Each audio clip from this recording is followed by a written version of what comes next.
After meeting with leaders of Arab countries on the sidelines of the UN General Assembly this week, President Trump again today promised that he won't let Israel annex the West Bank. No, I will not allow it. It's not going to happen. Did you speak with Netanyahu about this directly? Yeah, but I'm not going to allow it. Whether I spoke to him or not, I did. But I'm not allowing Israel to annex the West Bank. There's been enough. It's time to stop now. Recently, extremist settler violence against Palestinians in the occupied territory has been the highest since the UN started recording. Over the last 2 years, several Americans have been among those killed there. Recently, I sat down with 3 American families still seeking accountability and justice for the death or detention of their loved ones. Joining us now are Ozden Egi Bennett, whose sister, Aishanur Ezgi Egi, a human rights activist from Seattle, was killed by Israeli forces during a protest in the West Bank last year. Also, Kamel Musalat, whose 20-year-old son, Saif Musalat from Florida, was beaten to death, allegedly by Israeli settlers. And Ziad Kaddour, whose 16-year-old nephew, Mohammed Ibrahim from Florida, has been detained in Israel without trial for months. Thank you all so much for being here. We really appreciate your time. Ozden, I'll begin with you because this month marks a year since your sister Aishanur was killed.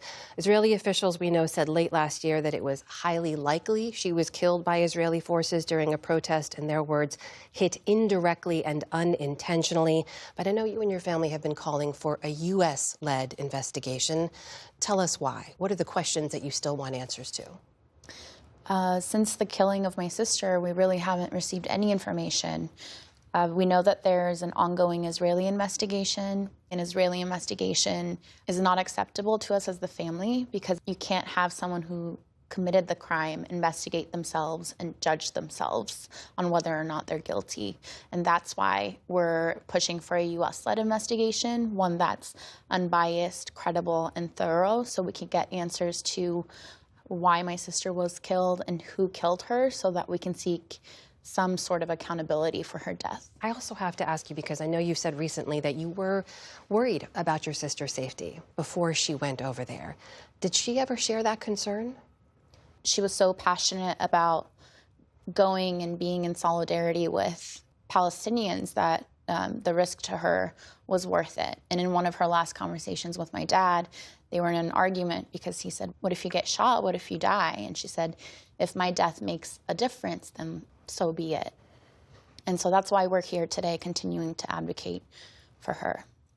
Kamel, your son, Saif, was in the West Bank. He was visiting family, I understand, on your family farm, something he regularly did over the summers growing up as well.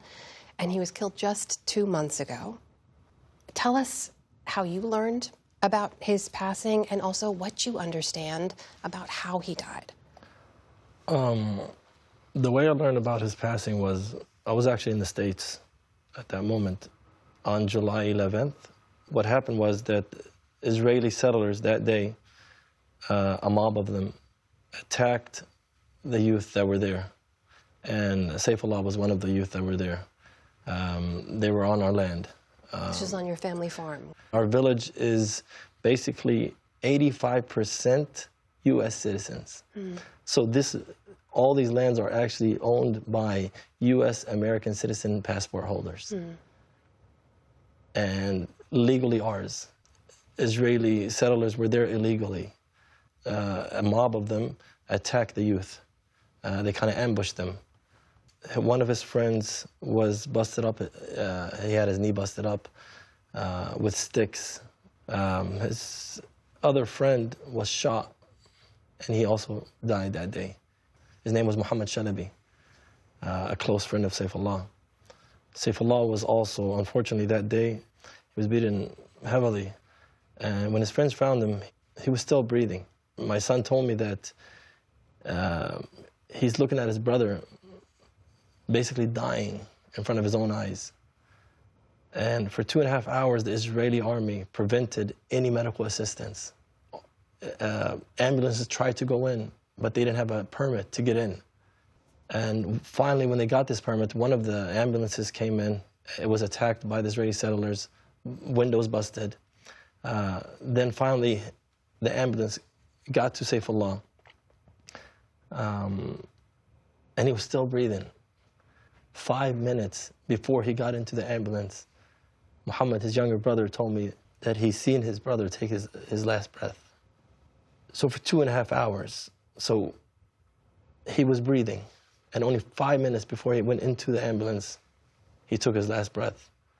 And who was blocking that was the Israeli army, and not the settlers. The settlers did the damage, and the Israeli army blocked the help. Kamel, I cannot imagine what it was like to endure that, to share that with us now and relive it. But I have to ask, have there been any investigations, any arrests since that attack and since your son's killing? According to the Israeli army, which they told me this was only like 2 days after, or I actually read it on a Israeli Times newspaper, that somebody was apprehended, but they were released.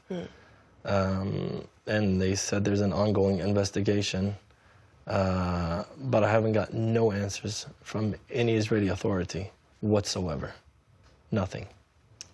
Ziad, meanwhile, your nephew, Mohammed, who I understand is Saif's cousin, right, was visiting family also in the occupied West Bank earlier this year. He was arrested from that home in February, and I understand he's been detained for months since then, allegedly, we've heard, for throwing rocks at Israeli settlers. So what can you tell us about why he's been held for so long, whether or not he's been charged, and also how he's doing today?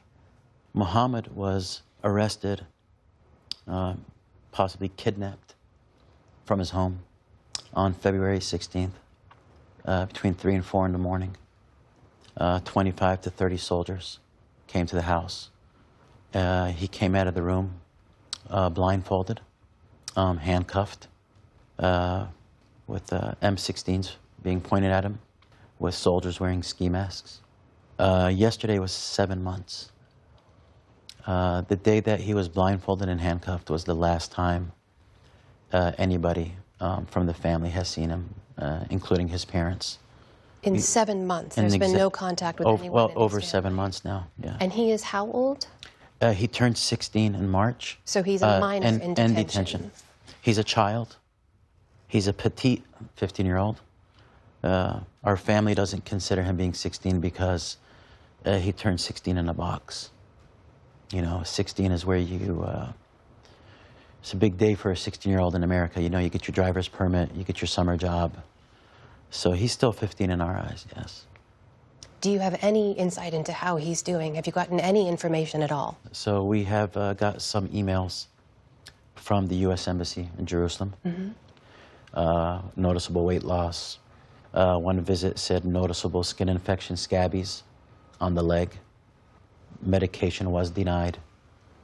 Then we found out the scabies spread throughout his whole body. His lawyers haven't been able to see him. I'm here on the behalf of his father.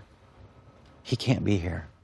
He'd like to be sitting in this chair, but he can't take the risk of leaving the country and not coming back in. And after seeing what happened to his cousin, we said we have to escalate this, and we need to get this kid home.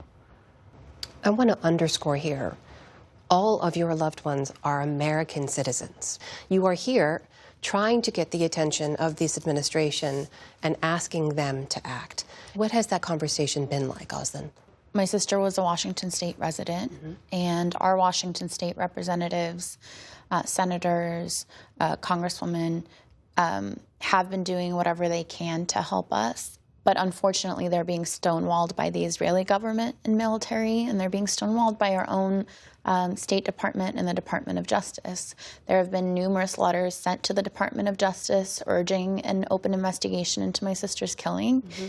But no action taken over the last year. No action taken. The one thing that is the thread between all of our families and stories we've shared is the impunity, continued impunity, that our government grants Israel to continue killing American citizens, to continue committing international war crimes.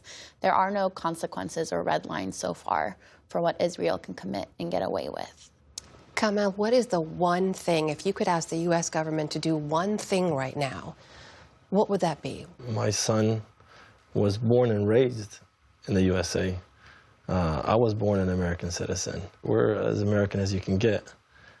And We just want to see some sort of accountability and for this impunity to stop. You know, I can't bring my son back. We don't want no other father to bury their child like I did. Ziad, as you mentioned, you want your nephew to come home alive and soon. What is the one thing that you want the government to do right now that they have not yet done? Why is there such a double standard just by having the word Palestinian in your name, or in your heritage, or in your DNA? Why can't he just be a 15-year-old child that's wrongfully detained for 7 months, starved, skin infected, hasn't seen his family hasn't seen him? What we're asking here is for them to do their job. That's what we're asking. You work for the State Department, Marco Rubio. You're a Floridian. This kid is a child from Florida. Treat him like one.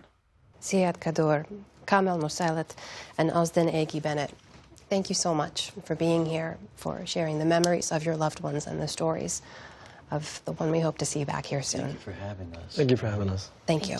Thank you.